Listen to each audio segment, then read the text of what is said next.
hadirlah selalu menguasai hati kami. Dalam nama anakmu, Yesus Kristus, kami berdoa. Amin. Amin. Acara selanjutnya saya akan serahkan kepada host. Baik, selamat sahabat untuk kita semuanya. Merupakan suatu sukacita pada sahabat ini kita boleh bergabung bersama-sama kembali di channel Zoom Jemaat Hang Tua. Ya, saya mengucapkan banyak terima kasih kepada Departemen Sekolah Sahabat yang sudah mengatur jalannya ibadah kita di jam Sekolah Sahabat ini. Terima kasih juga Saudari Siska yang sudah memimpin acara kita, Saudari Grace yang sudah doa buka dan bacaan ayat inti tadi, Saudari Aubrey yang sudah berita mision, Bapak Ari Jemisa yang sudah menyampaikan doa tutup, dan guru-guru sekolah sahabat yang sudah berperan aktif di sekolah sahabat di kelas masing-masing. Dan tentunya kita semua yang telah hadir, yang turut bergabung di kelas sekolah sahabat masing-masing tadi. Tentunya banyak hal yang sudah kita pelajari di sana tentang hal bersaksi. Ya, terima kasih. Atas nama Gembala dan juga jemaat tentunya kami menyambut saudara semuanya, tamu-tamu yang tergabung pada sahabat ini secara virtual. Tadi ada yang dari Manado, dari Bandung, ya, dari dalam negeri dan di luar negeri. Mohon maaf saya tidak bisa menyebutkan nama saudara satu persatu, tetapi saya sangat berbahagia, kami sangat terberkati Jemaat Hang Tua dengan kehadiran saudara-saudara semuanya.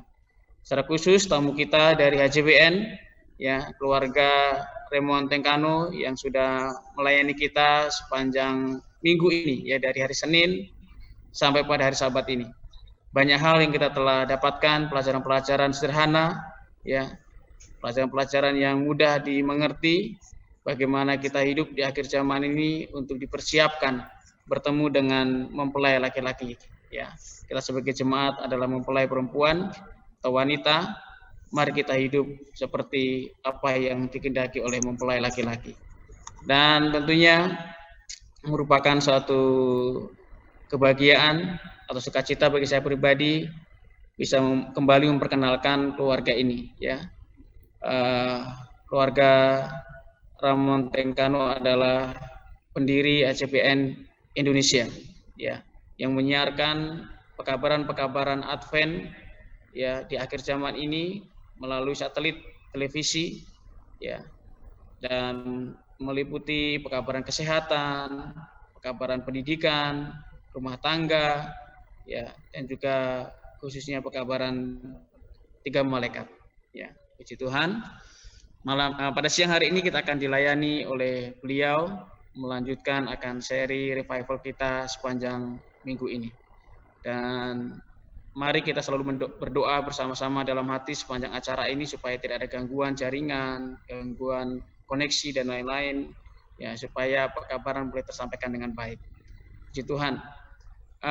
Kita akan mendengarkan sedikit informasi sehubungan dengan kegiatan jemaat. Saya mengundang majelis jemaat untuk kita bertemu besok jam 1 siang untuk kita mengikuti rapat majelis, ya. Dan kemudian sebentar siang jam 2:30 kita akan ada kelas Pathfinder dalam kelas khusus yaitu CMG, calon master guide, akan dilayani oleh calon master guide Korlevin Kalalo yang materi masih berhubungan dengan bait suci. Kalaupun Anda suka bergabung meskipun belum calon master guide, silakan, terbuka untuk kita semuanya. Kita belajar bait suci. Kita belajar bagaimana blueprint, ya, bagaimana cetak biru, agenda, skenario Allah sehubungan dengan keselamatan kita di akhir zaman ini. Ya, kita diundang bersama jam 2:30 nanti. Kemudian akan dilanjutkan dengan PA, ya, PA gabungan, ya, PA Hang Tua Denpasar bersama dengan PA Marta Dinata Balikpapan. Ya, kita akan saling mengenal pemuda-pemuda Advent. Ya, dengan alat ini kita bersyukur situasi seperti ini juga kita dipermudah untuk saling mengenal pemuda-pemuda di luar Hang Tua, ya, lebih didekatkan lagi. Terima kasih. Itu mungkin informasi yang saya sampaikan untuk kegiatan saya pastikan, ya, untuk kegiatannya. Ya, baik. Kita akan menyiapkan hati dan pikiran kita untuk masuk ke acara selanjutnya, yaitu acara khotbah. Yang ambil bagian pada sahabat ini adalah saya sendiri bersama dengan Ketua Korlevin Kalalo, dan tentunya pembicara kita atau narasumber kita adalah keluarga Tengkano. Ya, mari kita siapkan hati dan pikiran kita untuk memasuki acara khotbah. Penerima firman Tuhan, kita langsung aja berikan kesempatan waktu ini kepada Bapak Ramon untuk menyampaikan pekabaran pada siang hari ini. Saya persilakan.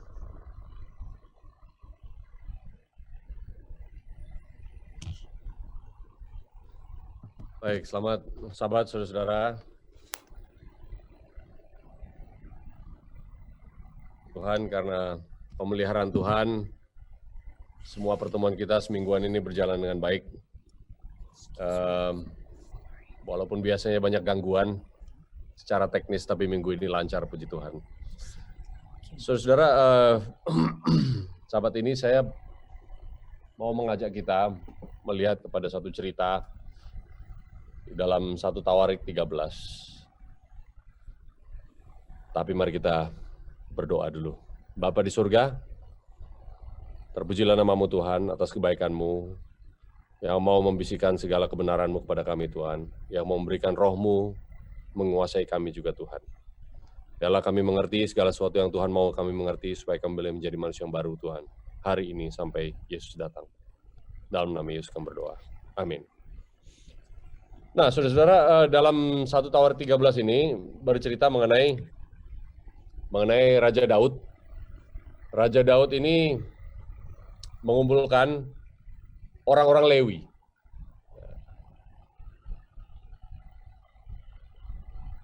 Ayat 13 untuk mengumpulkan orang Lewi, dan tujuannya adalah untuk mengangkat tabut perjanjian kembali ke Yerusalem. Baiklah, kita memindahkan tabut Saul, kita tidak mengindahkannya. Lalu seluruh jemaah itu berkata bahwa mereka akan berbuat demikian sebab usul itu dianggap baik oleh segenap bangsa itu. Nah, saudara-saudara, nah kita tahu ini ceritanya mengenai Uza. Ya. Uza ini adalah anak keturunan dari Abinadab, dan juga Daud mengutus Uza. Sahabat, maaf. Memberitahu videonya belum aktif. Oh, sudah. Ini dari Ramon Tengkano. Sudah kan? Sudah, seharusnya. Oh. Dari Abraham Tengkano belum diaktifkan videonya. Oh, satu aja cukup. Ya. Oke. Keren. Oke, terima kasih. Ya, terima kasih. Oh. Nah, Daud mengumpulkan orang-orang Lewi, dan salah satu orang Lewi ini adalah Uza sendiri, yang adalah keturunan dari Lewi juga. Uza ditugaskan untuk rumah Abinadab untuk dibawa ke Yerusalem sesuai dengan perintah Daud. Karena sudah begitu lama tabut perjanjian ini tidak ada di kota Yerusalem selama Saul menjadi raja. Saul menjadi raja 40 tahun, saudara-saudara. Jadi 40 tahun bangsa Israel ini tidak mengindahkan tabut perjanjian. Makanya si Daud bilang, oke, bawalah itu tabut perjanjian. Di mana itu di tabut perjanjiannya? Sudah lama banget kita nggak ketemu. Oh, ada di rumahnya Abinadab. Oke, pergi ambil. Uza yang adalah keturunan Abinadab disuruh mengawal itu tabut perjanjian. Kita tahu ceritanya. Tetapi sebelum kita tahu cerita mengenai Uza, kenapa ini dia ditaruh di rumahnya Abinadab, dan siapa ini Abinadab? Saudara-saudara, Abinadab adalah orang Lewi. Nah, orang Lewi ini, kita tahu saudara-saudara bahwa segala sesuatu, Rasul Paulus bilangnya, segala sesuatu yang menimpa mereka, siapa mereka? Orang Israel, adalah pelajaran bagi kita yang hidup di akhir zaman. Nah, jadi cerita mengenai ini pun adalah apa? Ceritanya mengenai saudara dan saya hari ini. Nah, tabut perjanjian ini adalah kehadiran Tuhan sendiri yang masuk di rumahnya Abinadab. Disimpan di rumahnya Abinadab, karena waktu itu sempat ditawan oleh Filistin, ya, 7 bulan lamanya ditawan, diambil tabut perjanjian ini oleh orang Filistin, tetapi bawa kutuk pada mereka. Oke, diantarlah tabut perjanjian ini pulang ke rumahnya ke bangsa Israel, tetapi berhenti di rumahnya Abinadab. Lalu diperintahkanlah untuk simpan dulu di rumahnya Abinadab. Bertahun-tahun di rumahnya Abinadab, saudara-saudara. Kehadiran Tuhan ini di rumahnya Abinadab bertahun-tahun, akhirnya ya paling tidak selama Saul menjadi raja, akhirnya Daud perintahkan, oke, sekarang pindahkan, ambil itu dari rumah Abinadab, keluar, bawa ke satu tempat di mana Daud mau perintahkan. Apa yang terjadi, saudara-saudara? Tabut perjanjian ini ada di rumahnya Abinadab, orang Lewi, begitu lama di rumahnya Abinadab kehadiran Tuhan ini. Siapa ini orang Lewi hari ini? Pelajarannya. Ya kita lah. Ya. Nah, tabut perjanjian yang begitu lama di rumahnya Abinadab, akhirnya anaknya Abinadab sendiri namanya Uza, mengawal ini tabut perjanjian. Sementara berjalan, apa yang terjadi, saudara-saudara? Ya, dinaikkan di atas kereta tabut perjanjian ini, lalu ditarik, lalu mungkin minjek lubang lah, atau apa ya, atau batu dan sebagainya. Uza dengan niat baiknya, supaya tabut perjanjian ini tidak jatuh, Uza dengan niat yang baik, mau menyelamatkan ini tabut perjanjian, dia menyentuh tabut perjanjian, apa yang terjadi? Murka Tuhan menyala-nyala tulisannya ya, sampai membunuh Uza, di tempat itu juga mati. Nah, saudara, dulu saya kecil dengar cerita ini, waduh, jahat banget ini Tuhan. Orang punya niat baik, ya, tetapi kok mati gara-gara niat baiknya itu. Nah, ini bertanya-tanya kepada kita semua, bertanya-tanya mengenai cerita ini. Tetapi sebelum kita menelaah, kita tanya dulu siapa ini Abinadab dan siapa Uza, sehingga kita juga menjadi pelajaran bagi kita yang adalah orang-orang imamat rajani, bangsa yang kudus, pilihan Tuhan ya, tadi ayat inti kita. Kita lah orang-orang Lewi itu, saudara-saudara, pelajaran mengenai Uza adalah pelajaran bagi kita. Ada apa dengan si Uza ini sampai ada apa dengan kita yang adalah orang Lewi mau melakukan sesuatu yang baik, tetapi bisa juga kita akhirnya binasa gara-gara niat baik kita itu. Nah, saudara, saya nggak tahu, bukan saya ahlinya, tapi ada tulisan orang nubuat Nyonya White ini mengingatkan bahwa Uza ini adalah anak Lewi, ya Abinadab keluarganya, adalah keturunan dari salah satu 3 anak Lewi. Lewi punya anak 3, Gerson, Kehat, dan Merari.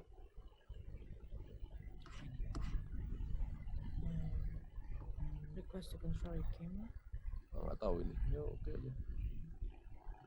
Oke. Nah, saudara-saudara, Gerson, Kehat, dan Merari anaknya Lewi kurus 3. Anaknya Lewi ini ada punya tugas masing-masing. Ya. Merari ini sudah urusan kalau memang bikin Ka'bah suci, urusan mungkin tirai-tirai, tenda-tenda dan sebagainya. Merari perabot dan sebagainya harus ada yang mengurus. Merari ini urusan pasang-pasang bongkar pasang tenda lah. Lalu Merari ini adalah urusan sapi-sapi yang mengangkat tenda-tenda tersebut. Dan Kehat ini adalah orang-orang anaknya Lewi yang ditugaskan untuk apa? Hanya orang Kehat yang boleh menyentuh tabut perjanjian, dipikul hanya mereka. Saya juga baru tahu di satu. Oh, begitu ya. Jadi bukan mentang-mentang anaknya Lewi, boleh semua sembarang bagi tugas ya, mau yang manapun ya terserah. Enggak begitu. Nah, ini saudara-saudara artinya anaknya Lewi pun harus tahu identitasnya masing-masing. Nah, si Uza dan Abinadab keluarganya ini adalah anaknya Merari. Sebenarnya urusan mereka cuma urusan tenda. Tapi dengan niat baik, menyeberang, ambil identitas lain, sehingga apa? Dia bukan anaknya Kehat, tetapi dia coba-coba pegang tabut perjanjian. Waduh, langsung mati dia. Nah, saudara-saudara, kita juga sebagai umat Tuhan, saya mempunyai aplikasi bahwa kita harus mempunyai identitas. Nah, kita harus kenal identitas kita. Jangan kita seperti kenapa Uza ini lalai dalam identitasnya, walaupun tabut perjanjian ada di rumahnya Abinadab berpuluh-puluh tahun, saudara-saudara. Ya. Di dalam rumah tangga kita orang Advent hari ke-7 ini Tuhan hadir secara langsung, ya. Tetapi karena sudah begitu lama kehadiran Tuhan ini, kadang-kadang kita ini lupa. Kehadiran Tuhan di keluarga Abinadab ini ya cuma sekedar rutinitas. Mungkin tabut perjanjian yang ada, ya anak-anak cuma lewat dan sebagainya. Ya sekedar rutinitas. Inilah yang terjadi dalam keluarga kita rumah tangga Advent. Kehadiran Tuhan yang luar biasa ini kita anggap sebagai sesuatu yang common, ya biasa. Renungan pagi, ya renungan pagi. Malam, renungan malam. Gereja Sabat, ya datang gereja Sabat. Ya, melakukan apa yang dilakukan ya pada umumnya, tetapi hanya sebatas tradisi, sehingga kekudusan Tuhan itu tidak mempunyai makna lagi. Identitas kita akhirnya kita lupa. Apa identitas kita, saudara? Kebenaran Kristus, bukan kebenaran kita. Inilah tajuk kita sepanjang minggu ini. Saudara dan saya diajak mengenal identitas kita. Boleh kita hadir dalam gereja. Boleh kita hadir melakukan semua kegiatan-kegiatan gereja.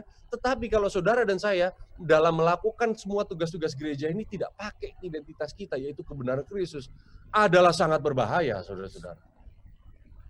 Seperti koin yang hilang. Kita bisa saja hilang ya. Nah, Yesus membandingkan ada yang domba hilang. Domba hilang keluar dari kandang. Tapi sesudah perumpamaan mengenai domba hilang, Yesus juga kasih tahu, ya hati-hati. Koin ini hilang. Koin ini hilang nggak saudara-saudara? Di mana hilangnya koin? Di dalam rumah. Nggak keluar kandang, ada di dalam kandang. Nah, kontrasnya di dalam cerita yang sama, saudara-saudara, Abinadab yang ada di kita ini seringkali ya, menganggap kehadiran Tuhan sudah menjadi, sudahlah biasa. Sehingga identitas kita, kebenaran Kristus tidak dipakaikan pada kita, di dalam pelayanan pun kita bisa binasa. Lalu di saat Uza ini mati, Daud dengar, waduh, gawat ini. Perjalanan ini dihentikan, saudara-saudara, nggak dilanjutkan oleh Daud, bilang, oke, stop dulu di situ. Jangan lanjut dulu, saya tanya dulu hikmat sama Tuhan, maunya apa ini, kenapa Uza mati? Dan saudara-saudara, Daud perintahkan, oke, tabut perjanjian itu, di mana Uza mati, persis di depannya, orang namanya Obed-Edom. Oke, titip aja dulu rumahnya Obed-Edom. Siapa ini Obed-Edom, saudara-saudara? Obed-Edom ini bukan orang Israel. Obed-Edom ini orang Het, orang Hat, bahasa Indonesia apa ya? Het, ya. Mungkin orang Filistin ini mungkin. Obed-Edom dari namanya sendiri, saudara-saudara kalau kita lihat nih, Obed ini artinya hamba. Obed, ya mungkin nggak tahu ini dari etimologi kata obedience kah? Ya, orang yang menurut, hamba. Hamba terhadap apa? Edom ini adalah keturunan dari Esau, hamba. Edom ini orang pedagingan ya. Mungkin kalau dikombinasi, nah artinya ini hamba kedagingan, orang dunia, saudara-saudara. Bukan umat Tuhan. Tetapi Obed-Edom yang adalah orang dunia ini menerima tabut perjanjian masuk ke dalam rumahnya. Dan Alkitab mengatakan tabut perjanjian ada di rumahnya Obed-Edom, saudara-saudara. Selama 3 bulan. Apa yang terjadi kalau kita melihat 1 Tawarik 13 sampai 15 ini diceritakan luar biasa bahwa tabut perjanjian yang ada di rumahnya Obed-Edom hanya 3 bulan lamanya dititipkan di situ, membawa berkat yang luar biasa penuh kepada Obed-Edom, anak-anaknya yang ada 70 orang lebih, sekeluarga isi rumah tangganya, membawakan berkat luar biasa kepada mereka, bahkan anak ternaknya segala sesuatu yang berurusan dengan kehidupan Obed-Edom menjadi berkat, menjadi diberkati. Saudara-saudara, kenapa hal ini demikian? Ya, kontras antara Abinadab yang sudah berpuluh-puluh tahun, bergenerasi-generasi menerima, melihat ini tabut perjanjian ada di rumahnya, sudah menjadi sesuatu yang biasa. Ya. Orang tidak lagi menghargai. Sampai Uza anaknya ini mati. Kehadiran Tuhan ini bisa membuat keturunan dari orang yang dikhususkan menjadi apa? Menjadi Lewi. Imamat yang rajin, bangsa yang kudus, pilihan umat Tuhan sendiri, tapi kenapa harus mati karena kehadiran Tuhan sendiri? Tetapi kontrasnya Obed-Edom, orang dunia, orang memang hamba kedagingan, orang tidak kenal Tuhan mungkin. Bisa datang terbuka hatinya, pintunya, rumah tangganya, menerima kehadiran Tuhan yang sama menjadi berkat bagi dia. Nah saudara, ini adalah karena orang tidak bisa terlihat. Kemarin malam kita bahas, saudara-saudara ya, Adventisme ini spektrumnya luas.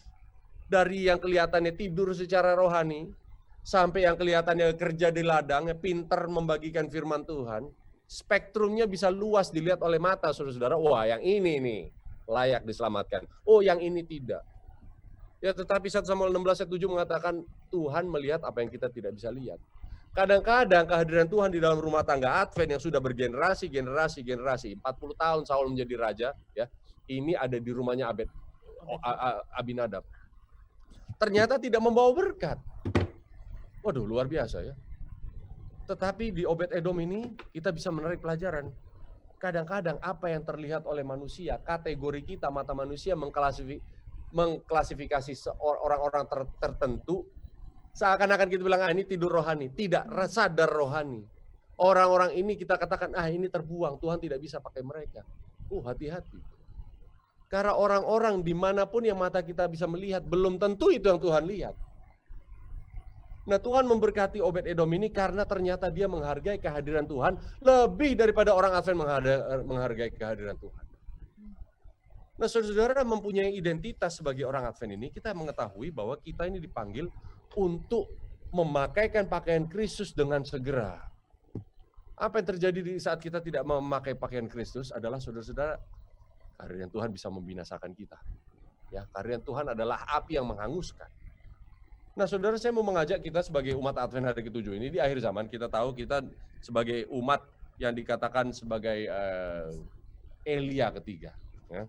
Elia datang ini 3 kali, saudara-saudara. Pertama, Elia di dalam fisik, di dalam jasmani. Lalu Elia di dalam roh, yaitu Yohanes Baptis. Kita semua sudah tahu ini, di dalam Matius 11. Lalu Elia akan datang lagi sebelum hari besar Tuhan yang dahsyat itu. Di dalam Maleaki, ya, sebelum Maleaki ditutup, Tuhan mengatakan pada Maleaki, sebelum hari besar Tuhan yang dahsyat itu akan aku kirimkan kembali Elia. Siapa Elia ini? Ya, dengan pertolongan Tuhan yang hadir di channel inilah kita akan dijadikan Elia modern. 144.000, saudara-saudara. Apa tugasnya? Membuka jalan bagi kedatangan Kristus seperti Yohanes Pembaptis, dan juga mengajak orang-orang bertobat seperti Elia. Apa Elia bilang? 1 Raja-Raja 18:21. Sampai kapan kamu mendua hati? Kenapa mendua hati ini? Saudara, mendua hati ini, suam-suam kuku tidak ada tempatnya di dalam 144.000. Yang suam ini Tuhan akan muntahkan, ya. Jadi kalau mau ikut Tuhan sekali. Tidak ada, there is no turning back, tidak ada lagi jalan kembali. Seakan-akan kita tidak kenal Tuhan. Nah, kita diingatkan pelajaran mengenai Elia. Ya, begitu juga saudara-saudara, ya. Yang namanya 144.000 pengantin bagi Kristus ini akan diangkat seperti Elia diangkat kerajaan surga di dalam keadaan hidup-hidup. Ya. Tetapi bisa juga mengalami nasib seperti Yohanes Pembaptis. Tetapi namanya 144.000 lah yang hidup, ya. Nah, saudara-saudara, tetapi Nyonya White berulang kali menuliskan bahwa tidak perlu lagi kita di zaman ini mati sebagai martir. Itu sudah lewat. Tuhan tidak mau saudara dan saya mati menjadi martir, kita menjadi 144.000, Tuhan mau angkat kita hidup-hidup melalui masa-masa kesukaran. Bahkan beberapa dari kita ini, saya yakin, di saat Yesus datang di awan-awan, kita tidak akan mengalami kematian sekalipun. Nah, untuk itu kita belajar bagaimana Tuhan menyiapkan kita menjadi orang yang seperti Elia dan menjadi seperti Yohanes Baptis. Bahkan lebih hebat daripada mereka. Matius 11, ayat 1. Setelah Yesus selesai berpesan kepada dia ke-12 muridnya, pergilah Yesus dari sana, mengajar dan memberitakan Injil di dalam kota-kota mereka. Ayat 2, di dalam penjara Yohanes mendengar tentang pekerjaan Yesus, lalu menyuruh murid-muridnya bertanya kepadanya, engkaukah yang datang itu, atau haruskah kami menanti orang lain? Saudara, ulasan hamba Tuhan Nyonya White mengenai cerita perikop ini luar biasa, saudara-saudara. Yohanes Pembaptis, saya mau bacakan ada satu tulisan, ya. Di Conflict and Courage, tulisan Nyonya White CC 277 paragraf kedua. Conflict and Courage halaman 277 paragraf kedua. Saya sudah bahasa Indonesia kan ini, sini saya mau baca aja. Yohanes Pembaptis adalah yang pertama membuka jalan bagi Kristus dan yang pertama juga menderita. Dia dikurung di dalam tembok-tembok penjara dan setelah beberapa minggu berlalu tanpa ada perubahan. Nah, ini dia nih. Kekecewaan, dan keraguan mulai merasuknya. Murid-muridnya tidak meninggalkannya, namun mereka bertanya, mengapa jika guru itu memang Mesias, dia tidak datang melakukan apapun untuk membebaskan Yohanes Pembaptis. Loh, Yohanes Pembaptis ini sepupunya dia sendiri. Sudah membukakan jalan buat Yesus, sudah berkhotbah, sudah mengorbankan dirinya, hidup kayak gitu, makannya kayak gitu. Kenapa di saat penjara Yesus diam-diam saja? Paragraf berikut. Seperti murid-murid sang juru selamat, Yohanes Pembaptis tidak mengerti. Nah, saat itu. Yohanes Pembaptis tidak mengerti makna kerajaan Kristus. Lupa dia identitas, saudara-saudara. Dia mengharap Yesus untuk mengambil tahta kerajaan Daud. Apa ini? Kerajaan yang sungguh-sungguh secara harafiah. Dan setelah waktu berlalu tanpa juru selamat menunjukkan otoritas rajanya, ya ditunggu-tunggu. Mana? Ayo dong Yesus, bertindak dong, do something. Yohanes menjadi gusar dan murung. Jam-jam berlalu dikala bisikan iblis menyiksanya dan bayangan ketakutan menghantuinya. Apakah sang pembebas yang ditunggu-tunggu ternyata belum datang? Nah, saudara, Yohanes Pembaptis ini. Di dalam isinya, nah ini sekarang buku lain tetapi kutipan yang sama juga mengenai Yohanes Pembaptis di dalam kerinduan Desire of Ages, kerinduan segala zaman halaman 215 paragraf ketiga. Di dalam misinya, Yohanes Pembaptis berdiri sebagai penegur kejahatan. Tidak pernah takut di kalangan atas ataupun bawah. Dia berani menentang Raja Herodes dengan teguran lantang. Dia tidak mementingkan keselamatannya di dalam menjalankan pekerjaan yang diberikan padanya.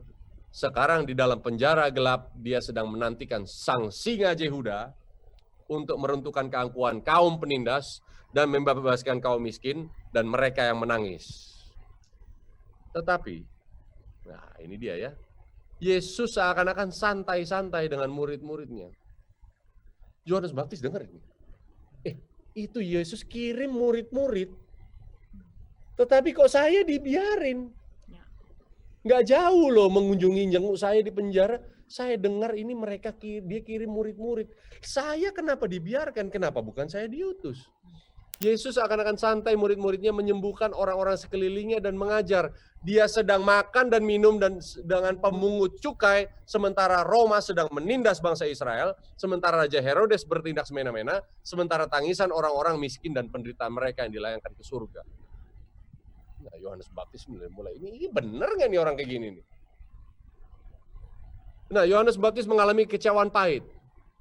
Ya, saudara dan saya seringkali juga mengalami hal yang sama. Ya. Di dalam melakukan pekerjaan Tuhan, loh Tuhan saya sudah melakukan segala sesuatu, Tuhan nggak lihat nih saya sudah berkorbankan. Tuhan nggak lihat apa yang saya sudah buat untukmu Tuhan. Demi namamu, berkhotbah, melakukan pekerjaan-pekerjaan, membaptis orang, nyumbang gereja, setiap perpuluhan persembahannya banyak. Semua status saya orang-orang, everybody says good things about me. Semua orang bilang semua saya baik. Kenapa penderitaan seperti ini Tuhan izinkan berlambat-lambat ini begini terus situasi saya bahkan memburuk. Kenapa Tuhan diam saja? Nah, Yohanes Pembaptis mengharap pesan ilahi yang dibawakannya, ya kan? Yohanes Pembaptis merasa semua pesan-pesan yang dibawakan, khotbah saya, televisi yang saya buat di HCBN ini, semua pekerjaan misi saya, semua usaha saya yang sudah dikirim sampai ke pedalaman-pedalaman, akan membawa dampak yang sama seperti zaman Josia dan Ezra. Artinya apa? Suatu pertobatan yang nyata terjadi dan umat kembali kepada Tuhan. Saudara, di saat kita mau mengerjakan pekerjaan Tuhan, kadang-kadang kita mengharap, Tuhan, paling nggak ada dong hasilnya dong. Selalu ada syarat.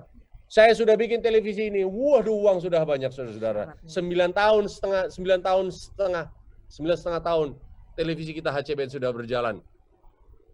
Mungkin dengar orang berapa banyak dibaptis, mungkin belum banyak juga, nggak tahu ya. Mungkin kita bisa dengan mudah merasa, Tuhan ngapain saya bikin ini segala sesuatu ini kalau toh hasilnya kayak begini. Saya mau mengharapkan segala sesuatu ini sesuai dengan apa? Harapan kita, walaupun itu baik. Nyonya White lanjut. Sukses seperti ini yang diharapkan oleh Yohanes Pembaptis saat seluruh hidupnya sudah dikorbankan. Apakah ternyata sia-sia? Nah, makanya dia ini doubt. Apa ini doubt? Ragu. Yesus ini benar atau enggak? Saudara-saudara, pertanyaan yang sama kita tanyakan kembali kepada Yesus. Tuhan, apa Tuhan ini benar atau main-main? Ya. Desire of Ages, Kerinduan Segala Zaman, halaman 216 ayat paragraf 6.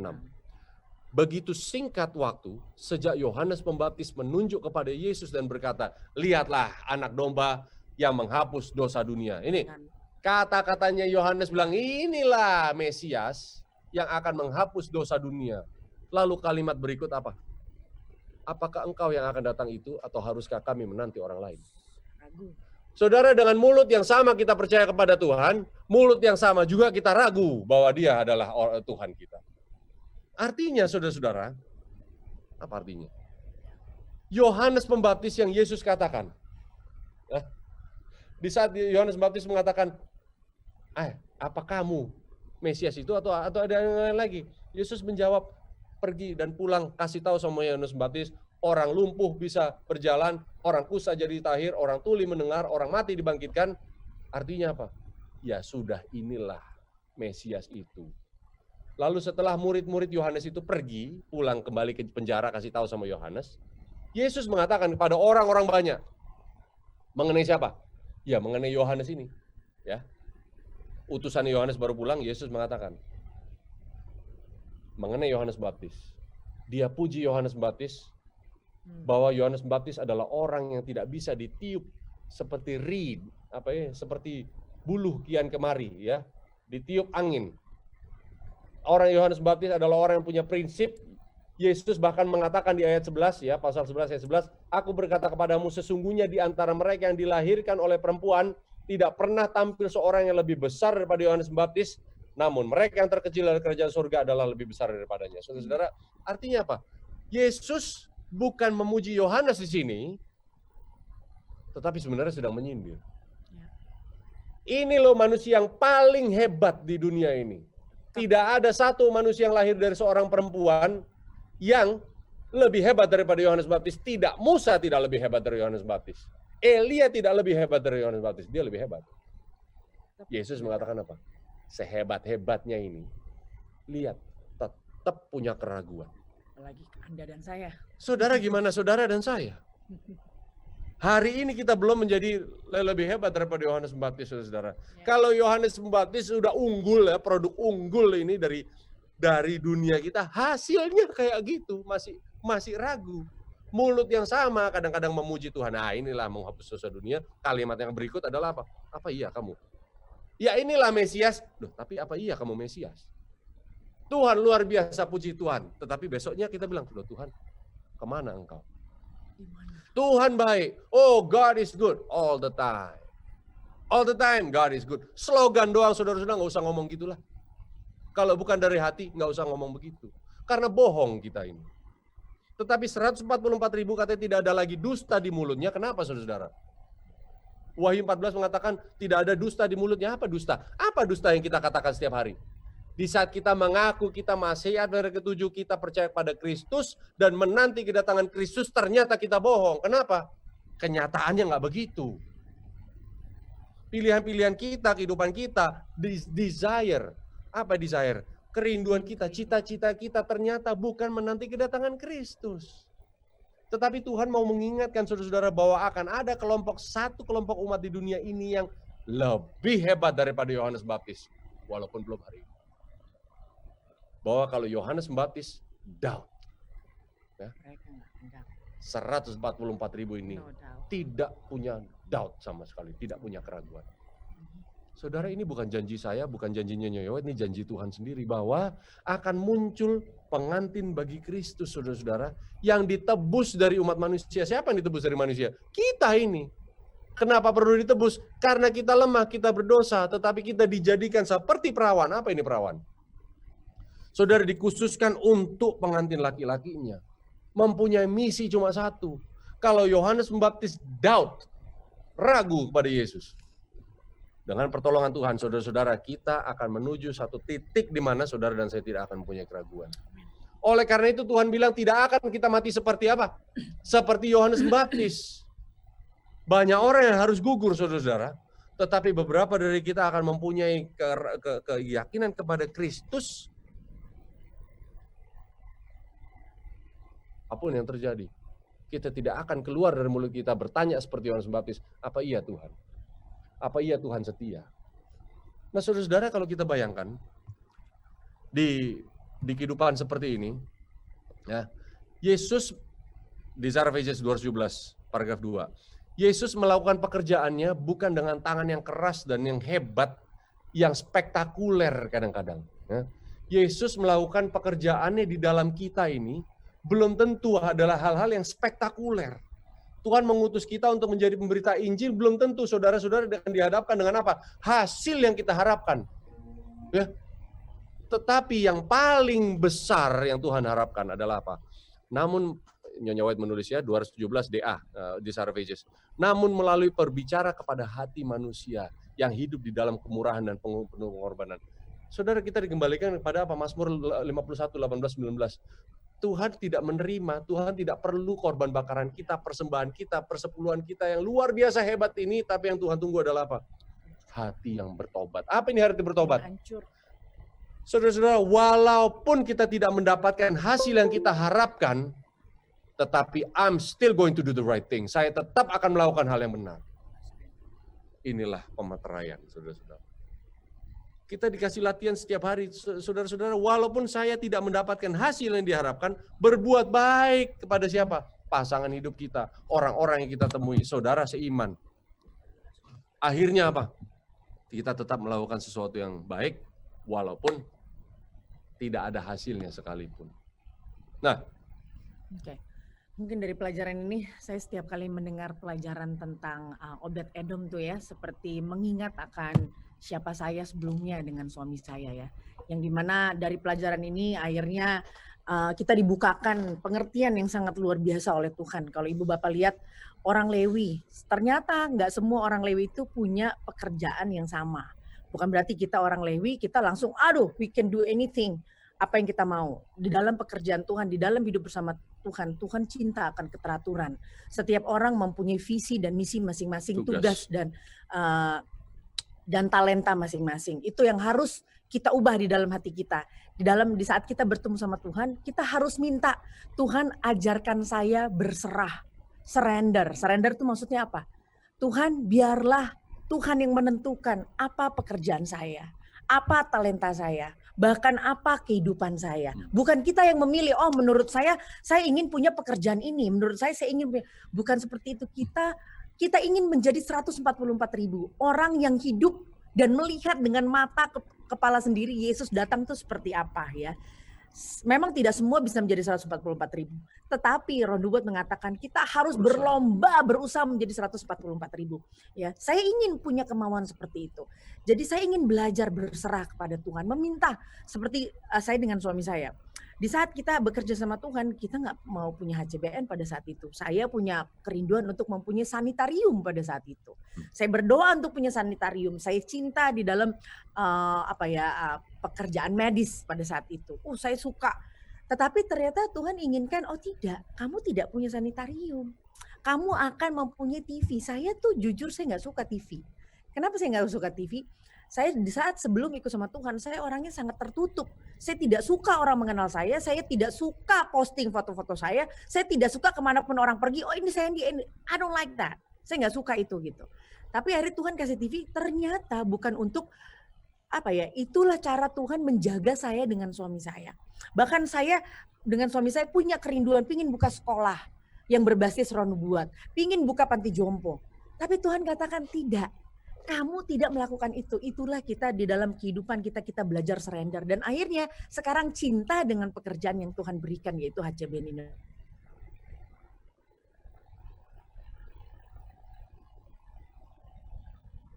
Hilang di dalam rumah. Apa maksudnya? Meskipun kita sudah dibaptis berpuluh-puluh tahun menjadi anggota Advent sendiri. Meskipun keturunan sudah, saya berapa generasi. Tetapi kita bisa hilang di sini. Kalau kita tidak mengerti esensi menjadi orang Advent itu seperti apa. Pertama saya tadi katakan, harus belajar surrender. Minta Tuhan mau apa di dalam kehidupan saya. Biarlah nasihat Tuhan menjadi bagian di dalam kehidupan saya. Biarlah tugas-tugas yang Tuhan berikan menjadi pedoman di dalam kehidupan saya. Surrender. Jadi udah gak ada lagi kata hikmat kita. Kalau menurut hikmat saya manusia harus begini. Tidak. Tuhan biarlah kehendak-Mu yang jadi. Dan ingat, koin itu hilang meskipun ibu bapak sudah dibaptis. Sudah aktif sekalipun. Menjadi pendeta atau misionaris sekalipun. Menjadi pemimpin ketua sidang sekalipun. Aktif sekalipun. Bukan berarti ibu bapak tidak hilang. Dalam arti apa tidak hilang? Ibu bapak, apakah ibu bapak betul-betul? Kalau ibu bapak percaya, ibu bapak akan hidup sesuai dengan nasihat firman Tuhan. Ibu bapak akan mengeluarkan uang ibu.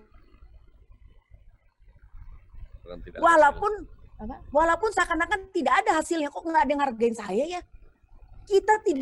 Kita tidak mencari kredit manusia, tapi kita cari apa yang Tuhan inginkan di dalam kehidupan kita.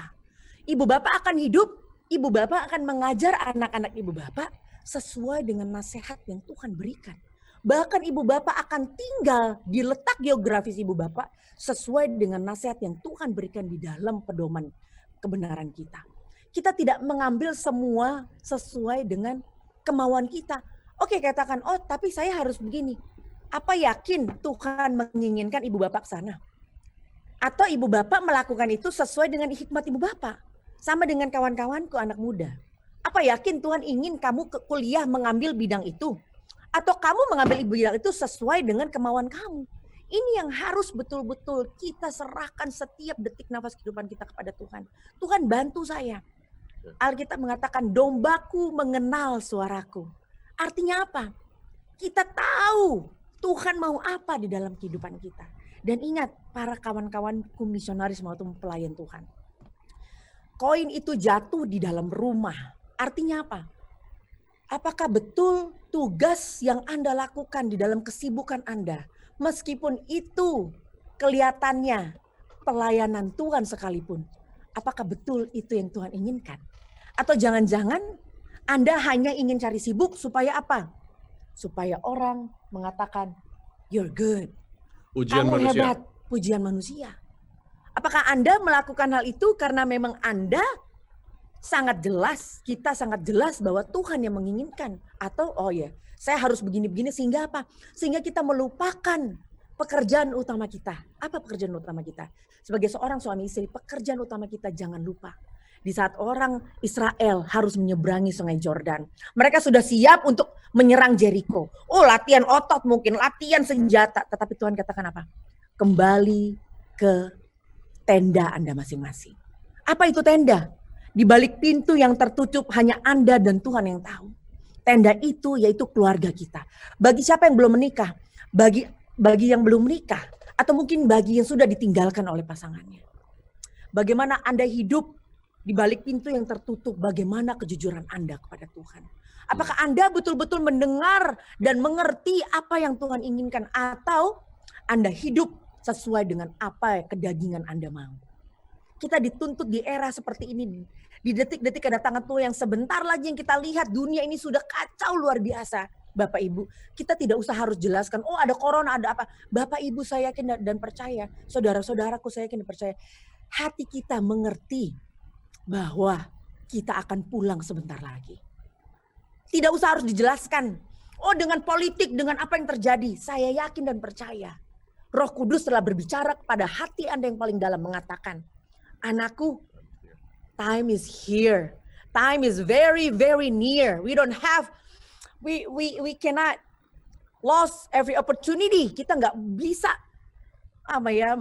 membuang segala detik pun untuk belajar karena sebentar lagi. Sekarang sudah waktunya kita bangkit untuk menjadi manusia yang utuh di hadapan Tuhan. Manusia yang hidup sesuai dengan apa yang Tuhan inginkan. Seperti tabut perjanjian itu di mana? Abinadab. Abinadab. bertahun-tahun di rumah Abinadab. Tapi Abinadab tidak tahu esensinya. Padahal Abinadab seorang Lewi. Bertahun-tahun ibu bapak dibaptis. Berpuluh-puluh tahun berapa generasi ibu bapak dibaptis. Tetapi ibu bapak tidak mengerti esensi menjadi orang Advent yang seutuhnya. Bertahun-tahun bahkan buku Roh Nubuat. Siapa orang Advent yang gak punya koleksi buku Roh Nubuat? Keluar masuk ke rumahnya, wah ini loh buku Roh Nubuat. Bahkan banyak orang Advent buku Roh Nubuat atau Alkitabnya banyak coretan. Sampai bangga mengatakan saya sudah baca ini berkali-kali. Tapi kenapa ibu bapak tidak mengerti esensinya? Bagaimana ibu bapak tidak mengerti? Mengapa ibu bapak masih hidup seperti apa yang dunia inginkan? Lewi, kita mengerti apa itu Lewi. Lewi tidak diizinkan untuk punya tanah oleh Tuhan. Di saat Lewi, baru kali itu Lewi diizinkan di saat apa? Di saat dia pergi ke Babylon. Karena di Babylon Tuhan katakan orang Lewi boleh punya tanah karena kalian akan apa? Kalian akan ditawan 70 tahun lamanya. Diizinkan Tuhan. Tapi orang Lewi di saat harus pulang lagi, orang Lewi tidak ada satupun orang Lewi ditemukan oleh Ezra di garis depan. Karena kenapa? Roh Nubuat mengatakan, orang Lewi terlalu nikmat dengan harta yang dunia berikan. Bapak Ibu, kita ini Lewi-Lewi modern. Kalau memang Bapak Ibu terlihat seakan-akan Bapak Ibu mengatakan bahwa kenapa sih? Kenapa saya nggak bisa seperti itu? Untuk apa? Untuk menikmati. Karena kita orang Lewi. Kita tidak diizinkan untuk menikmati dunia. Tapi kita diizinkan oleh Tuhan untuk menjadi contoh bagi dunia. Kalau kita tidak bisa seperti orang, Bapak Ibu harusnya kita harus bangga dilahirkan atau diberikan kesempatan untuk dibaptis menjadi orang Advent. Karena kitalah Lewi bagi dunia. Kalau Bapak Ibu kenapa ya adik-adik mungkin kenapa sih saya kok nggak bisa berdandan seperti teman-teman saya pakai lipstick, dandanan Korea, Korean style, kenapa sih nggak bisa seperti itu? Adik-adikku sayang, kita ialah orang Advent, orang Lewi bagi dunia. Ibu, oh kenapa sih saya lagi arisan sama teman-teman saya, kenapa saya nggak boleh seperti teman-teman saya? Anda ialah orang Lewi bagi dunia, sudah telat bagi Anda untuk keluar. Karena apa? Terang sudah datang kepada kita. Sudah telat bagi kita. Dan kenapa sih saya nggak bisa menikmati hidup nyaman, hidup mewah seperti orang-orang dunia? Karena itu orang dunia, itulah talenta mereka. Talenta kita tidak seperti itu. Talenta kita yaitu apa? Tuhan memberikan berkat yang berlimpah, akan Tuhan berikan. Tetapi sebagai orang Lewi bagi dunia, kita akan hidup makanan dan pakaian cukup bagi kita. Kita akan hidup sesuai dengan apa yang tertulis. Sesuai dengan hikmat surga, bukan hikmat kita sendiri Bapak Ibu. Ibu bukan memakai uang Tuhan untuk menyombongkan diri ibu dan bapak. Makanya kenapa anak muda komplain, semua komplain. Oh di gereja kenapa nggak ada spirit? Oh orang khotbah kenapa kita nggak dapat spirit? Kenapa? Kita tidak mengkhotbahkan, kita mengkhotbahkan sesuatu yang kita tidak hidupkan. Spirit itu ialah spirit yang penuh kejujuran. Anda akan diberikan kuasa oleh Tuhan dengan spirit. Bila Anda hidup berusaha untuk jujur di hadapan Tuhan. Tuhan akan berikan kuasa itu. Bahkan Anda tidak usah harus berbicara. Dimanapun Anda berada. Tidak usah harus berbicara. Orang pun bisa bertobat melihat Anda.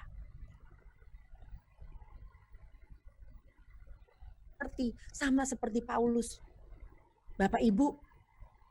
Bapak Ibu mungkin doubt apalagi di era seperti ini ya. Ekonomi sedang sangat-sangat krisis. Udah mulai doubt, Tuhan bagaimana? Bagaimana kita melihat dari sisi yang berbeda? Tuhan izinkan kita melihat dari sisi yang berbeda. Tuhan terima kasih. Melalui pengalaman ini, melalui situasi ini ternyata saya yang sedang diundang Tuhan untuk menerima rahmat dari surga. Bapak Ibu, saya dengan suami saya bersyukur sudah di lockdown Tuhan 10 tahun yang lalu. Dia kemewahan, sangat mencintai kenyamanan dengan pria yang suami. Tuhan lockdown kami. Kami hidup seturut dengan perintah Tuhan. Kami bukan suatu kebahagiaan yang nyata di dalam kehidupan kami. Tuhan memberikan berkat, buktinya saya hidup 10 tahun. dengan iman, dengan suami saya dan anak-anak saya. Saya berusaha dengan suami saya mempunyai peraturan di TV kami. Tidak menulis proposal, tidak minta sumbangan, tidak. Selama 9 tahun, 5 bulan, kita tidak melakukan hal itu. Kita lakukan apa? Tuhan katakan, Musa katakan, Tuhan ini aku, utus aku. Apa yang aku punya Tuhan? Hartaku, uangku, mobilku, seluruhnya. Bahkan masa depanku, bahkan anak-anakku, aku akan berikan kepada kamu Tuhan. Biarlah engkau yang bertata di dalam kehidupan saya. Ibu bapak, saya sudah mengalami kesusahan itu. Sampai beli gas aja gak mampu, nangis. Suami saya bahkan nangis, suami saya yang sehebat ini nangis melihat saya. Sampai mengatakan apa? Dia katakan, Sandy maafin aku. Karena aku harus bawa kamu di dalam kehidupan yang seperti ini. Saya katakan oleh suami saya bukan orang yang bodoh Ramon. Saya tahu bagaimana indahnya dunia. Saya hidup yaitu sayalah Obed Edom itu Ramon. Tapi di saat Tuhan datang di dalam kehidupan saya rasakan tidak ada satupun yang dunia bisa tawarkan. Saya cari dengan semuanya seluruh dunia itu seperti apa. Tidak ada satu yang dunia bisa tawarkan. Dan saya bukan orang yang bodoh ingin mengikuti kamu kalau saya pun tidak dapat kebahagiaan itu di dalam bekerja bagi Tuhan. Suami saya nangis peluk saya Bu. Suami saya katakan, karena suami saya tahu saya. Wanita yang biasa jeng-jeng Hermes Birkin ya. Orang belum pakai Hermes Birkin saya udah pakai. Orang belum pakai Kelly saya udah pakai.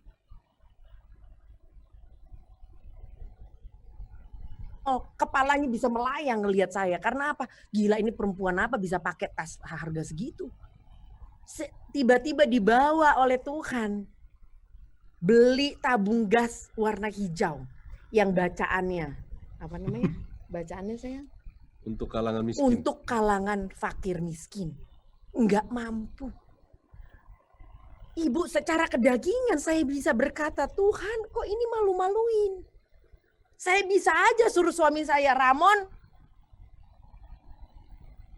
Dan saya yakin percaya setan akan kasih berlipat ganda lebih kekayaan itu. Tapi apa? Kita terus berdiri. Kita nggak ngerti makanya itu Bapak Ibu. Saya berikan tips kepada Bapak Ibu. Belajar surrender. Belajar berserah. Belajar berpikir segala sesuatu mendatangkan kebaikan bagi siapapun yang terpanggil sesuai dengan rencana Tuhan. Tuhan kalau hari ini, kalau dulu mungkin saya punya beli tabung gas nggak cukup Tuhan. Saya yakin dan percaya segala sesuatu mendatangkan kebaikan bagi saya yang mau terpanggil sesuai diri saya kepadamu Tuhan. Apa yang Tuhan inginkan. Dan saya lihat berjalannya waktu. Saya lihat bagaimana kehidupan anak-anak saya. Saya punya anak umur 18 tahun Bapak Ibu. Mungkin anak orang lain 18 tahun. Baru pulang dari clubbing udah punya pacar ya. Anak saya umur 18 tahun, saya kasih duit 20.000, 15.000 kembali sama saya. Umur 18 tahun, banyak, ada beberapa, bukan banyak ya, jangan kesannya Casanova gitu ya. Beberapa cewek, teks dia, Ibrahim. Ngomong sama bapaknya, Daddy, if someday saya mau berumah tangga, saya ingin Daddy untuk carikan pasangan untuk saya. Pertobatan itu, pertobatan anak-anak saya yang saya nggak bisa beli dengan uang. Tapi anak-anak ini nggak mampu bertobat bila anak-anak ini pun melihat ibu bapaknya berhasil telah ditobatkan oleh Tuhan. Ibu bapaknya berhasil, saya bilang sama anak-anak saya, semasa saya dengan bapakmu masih hidup, I will shake heaven on earth. I will do anything. Because why? Tuhan nggak tanya sama mami sama daddy, berapa baptisan yang sudah kamu lakukan. Berapa duit yang sudah kamu belikan. Tuhan nggak tanya. Tapi Tuhan akan tanya kepada mami sama daddy, di mana domba-domba yang aku titipkan di dalam rumah tanggamu, Sandy dan Ramon? Di mana Abraham, di mana Daniel, di mana Abigail? Itu yang Tuhan tanya sama saya. Jadi para kawan-kawanku, para keluarga, jangan terkecohkan. Logam itu hilang di rumahnya sendiri. Jangan terkecohkan dengan kesibukan Anda di dalam pelayanan Tuhan. Anak Anda tetap harus utama. Yaitu apa? Kesampingkan semua, kesampingkan tepukan manusia. We don't need that. We don't need that. All we need is what? Apa yang kita butuhkan di saat Tuhan mengatakan, hai hambaku yang setia. Siapalah hambaku yang setia.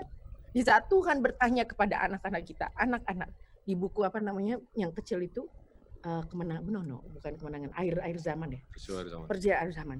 Tuhan akan tanyakan kepada anak-anak kita, mengapa engkau seperti ini? Bayangkan di buku perjalanan air zaman. Karena pertobatan ibukulah dan doa ibukulah, aku menerima mahkota dari surga. Itulah tugas kita yang utama, para ibu. Itulah tugas para bapak yang utama. Bukan tepukan manusia, forget that. Kita akan kehilangan opportunity. Jangan itu. Esensinya, begitu juga semua para orang Advent. Esensinya apa?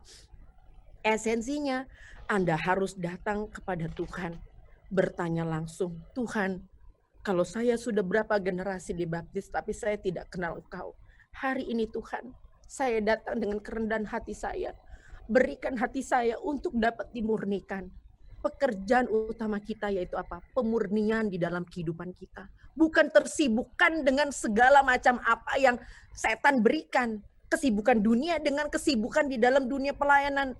No, kita bukan kesibukan itu. Kesibukan kita itu apa? Tuhan, apa yang harus saya lakukan? Berikan hati kita kepada Tuhan. Itulah tugas utama kita.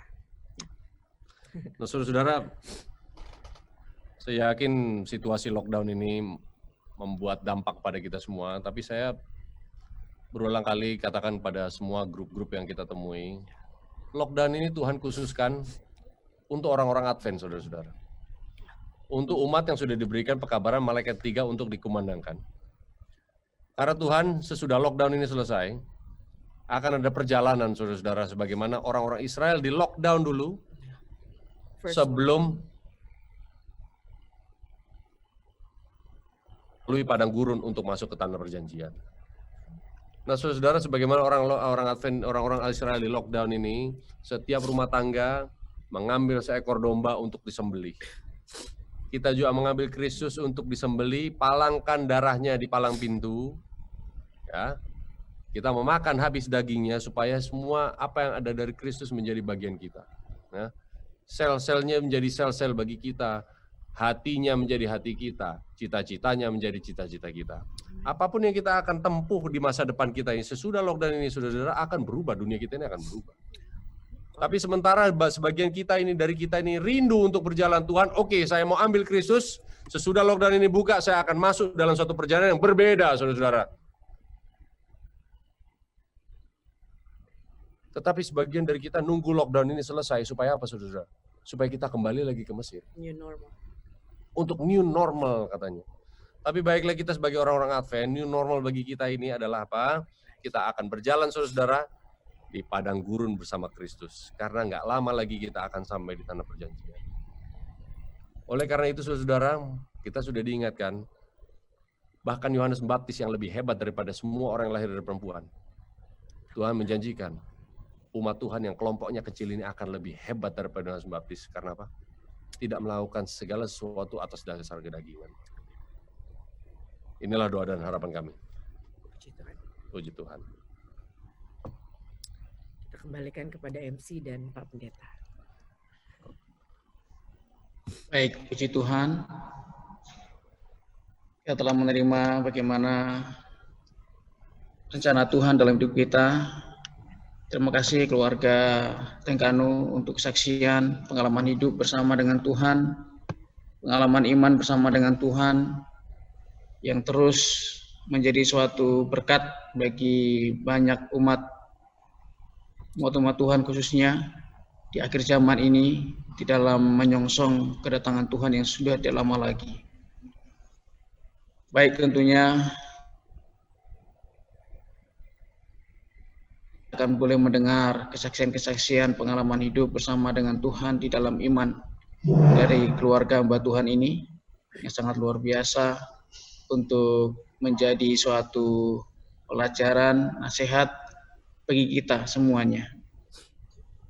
untuk mengaminkan atas apa yang telah disampaikan oleh hamba Tuhan ini. Mari kita berdoa. Allah Bapa kami yang kekal dalam kerajaan surga, di akhir dari ibadah kami hanya ucapan syukur dan terima kasih dan pujian bagi nama-Mu Tuhan untuk setiap pekabaran yang telah kami terima sepanjang minggu ini. Dari hari Senin malam sampai kepada hari Sabat ini. Kami telah begitu banyak diberkati dengan pengalaman hidup dari keluarga hamba Tuhan ini, di mana kami bisa menyaksikan begitu baiknya, begitu luar biasanya Tuhan, begitu ajaibnya Tuhan kami yang kami sembah, kami layani, bahwa Tuhan selalu menyertai setiap perjalanan umat-umat Tuhan di akhir zaman ini. Kami mengucap syukur kepada Tuhan untuk keluarga hamba Tuhan ini, keluarga Tengkano yang Tuhan telah pakai untuk menjadi berkat bagi jemaat-Mu Hang Tua sepanjang pekan ini, bahkan bagi seluruh tamu-tamu yang telah tergabung di dalam Zoom ataupun live streaming ataupun YouTube, bahkan siaran-siaran yang telah disampaikan melalui HCPN. Hamba berdoa Tuhan, berkati senantiasa keluarga ini, di dalam kesehatan mereka, di dalam pergumulan mereka, di dalam setiap perjalanan iman mereka. Biarlah Engkau terlalu memberkati HCPN Tuhan, melalui satelit yang telah Tuhan pakai juga, untuk mewartakan, menyebarluaskan pekabaran Injil ini ke seluruh dunia. Bila mana Injil ini menjadi saksian bagi semua bangsa, barulah tiba kesudahannya. Barulah kami akan berjumpa dengan Tuhan Sang Juru Selamat kami. Memberkati keluarga ini Tuhan, biarlah senantiasa keluarga ini akan terus dipakai oleh Tuhan, bersama dengan kiranya melalui setiap pengalaman hidup yang telah disaksikan, hati kami akan boleh diubahkan untuk hidup sama seperti Yesus. Karakter kami diubahkan untuk setiap hari hidup oleh karena iman. Kami tahu Tuhan, dunia semakin sulit. Tuhan telah mengamarkan kami bahwa dunia ini bukanlah tempat tinggal kami. Kami merindukan suatu tempat yang lebih baik, sebagaimana Abraham merindukan tanah air yang lebih baik, tanah air surgawi. Biarlah dengan demikian, iman kami akan selalu digerakkan oleh Roh Kudus-Mu, dorongan kasih-Mu untuk hidup oleh karena iman.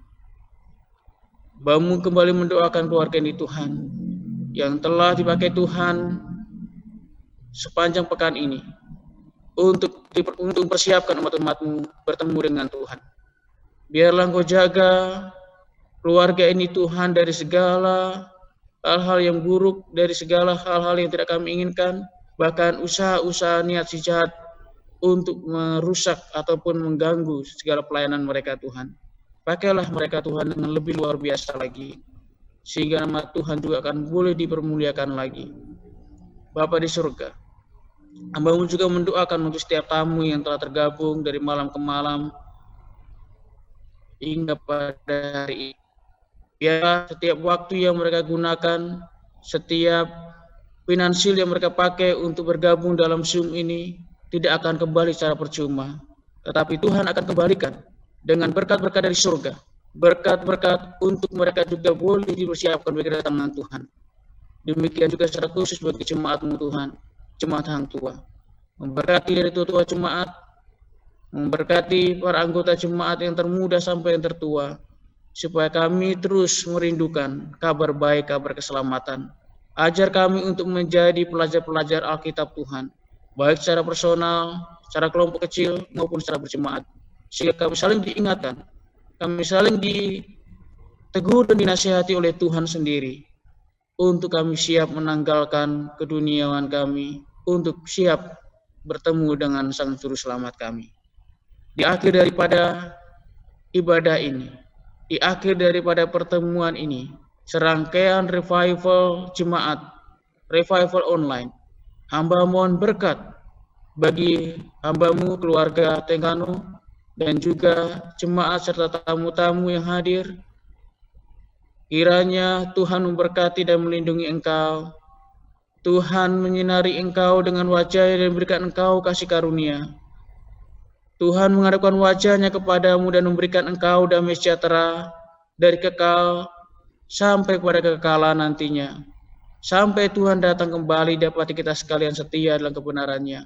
Kita akan sama-sama menyongsong Tuhan untuk pulang dalam kerajaan surga. Inilah menjadi harapan hamba-Mu Tuhan.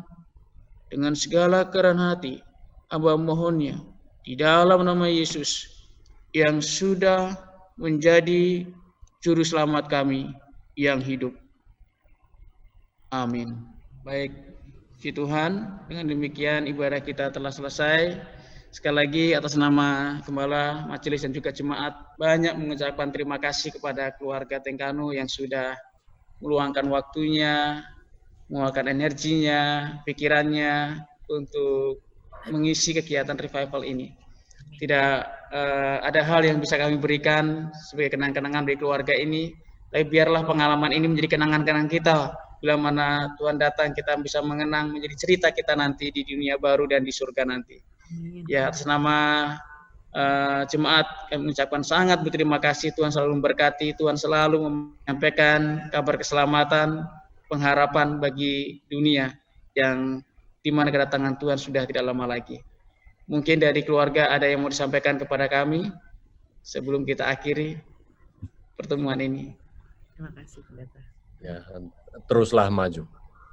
Jangan pernah takut. Jangan ragu karena Tuhan ada di samping kita.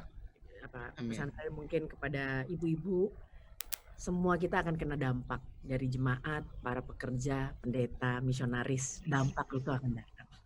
Bersiaplah sebelum, saya tahu semua orang sudah kena dampak ya, tapi sudah harus kita bersiap. Ibu, bersiaplah untuk menjadi asisten di dalam rumah tanggamu, mempunyai iman yang kokoh dari surga. Dampingilah suamimu.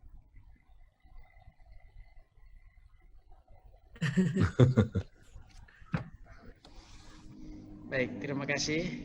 Kami yakin semua anggota jemaat merasa terberkati dan seluruh tamu-tamu yang telah tergabung, ya baik di Zoom maupun di YouTube, di Facebook, bahkan melalui satelit ACPN.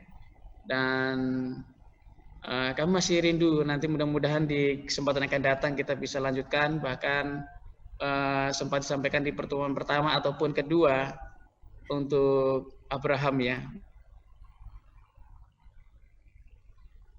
Ini saudara Abraham untuk bisa mengambil bagian di jam PA, apakah itu kesaksian ataupun yang lainnya, supaya kita juga terberkati orang-orang muda kita di jemaat ini. Ya, terima kasih sekali lagi. Silakan bagi anggota jemaat maupun tamu-tamu yang mau menyampaikan salam bisa mengaktifkan mikrofonnya karena host sudah mengizinkan untuk mengaktifkan. Selamat sahabat keluarga Tengkano, puji Tuhan, terima kasih. Saya dari Palu ya, puji Tuhan. Dari Makassar.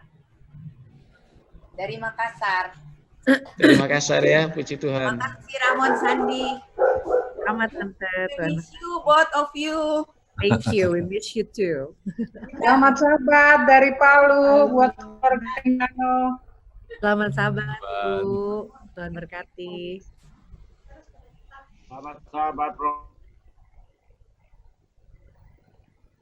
Sahabat Om Tengkano, apakah ini yang dari Makassar dulu ya? Papa. Mungkin orang tua saya dulu ya. Mas Tengkano yang rumahnya di apa ini Goa kalau nggak salah ya, di Alauddin bukan? Iya betul, itu saya di sini. Nah, iya. Ya Om, Balang Bodong Om dulu Om. Siapa yang ngomong nih siapa nih? Suyanto Jemaat Balang Bodong dulu Om, masih kecil dulu. Oh iya. Oh, salam. Bye, God bless. Ya. Selamat. Oke, terima kasih untuk Ramon Sandi. Tuhan berkati. Thank you. Baik. Om kecil. Coba kalau ada acara begitu supaya ada infonya lah yang lebih cepat supaya kami bisa tahu lebih cepat lah. Terima kasih.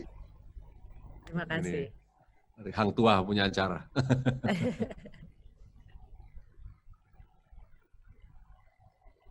Mengucapkan salam. Sahabat-sahabat, makasih Bapak Ibu. Tuhan dekati. Selamat sahabat, terima kasih.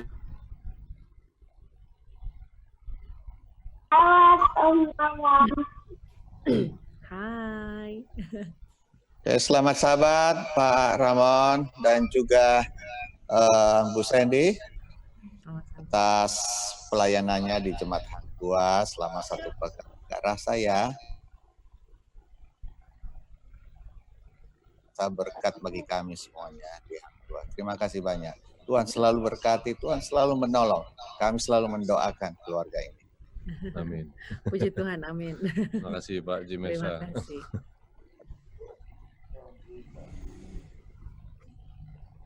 Sebelumnya baru tadi malam baru dapat informasi. Jadi kami baru join sahabat ini.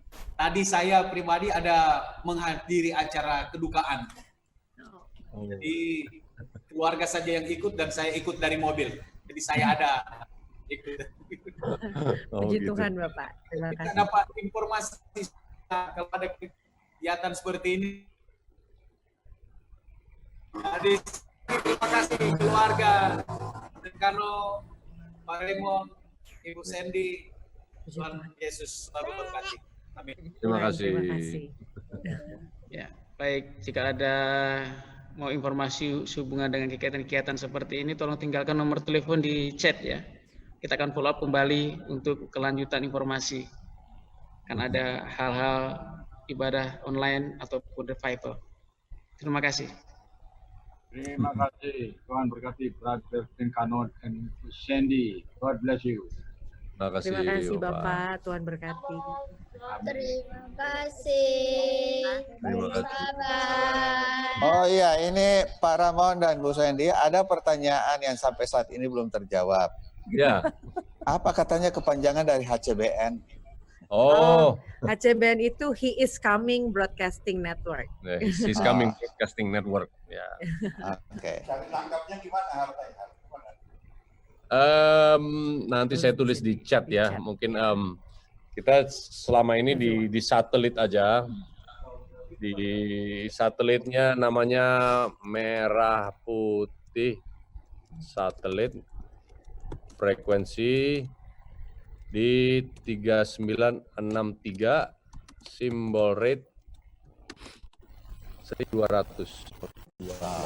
Harus pakai ini. Nah, pakai parabola lah. Tapi nggak ada parabola. Ya. Satelit, ya. Ya. Terima kasih. Baik. Baik, terima kasih semuanya. Kita mau gabung di ruangan sebelah soalnya. Nanti kalau kita ketemu lagi dengan saudara-saudara, mari kita semua bertumbuh dalam iman. Terima kasih. Terima kasih. Oke. Pak Hang Tua sudah Memfasilitasi pertemuan kita semua. Ya. Oke, sampai ketemu nanti. Tuhan berkati. Selamat. Terima kasih banyak Pak Ramon dan Bu Sandy. Hai, Tuhan berkati selalu dengan limpah untuk pelayanan. Amin. Saya pribadi sangat terharu dengan kesaksian-kesaksian yang sangat bagus. Aduh, sangat membangun iman saya, kerohanian saya, dan juga tugas sebagai ibu dan istri. Terima kasih dan Tuhan berkati. Amin. Amin. Ketemu lagi di kesempatan berikut. Amin. Kita ketemu lagi. Oke. Ya. Selamat sahabat semua. Bye-bye. Selamat sahabat. Sahabat.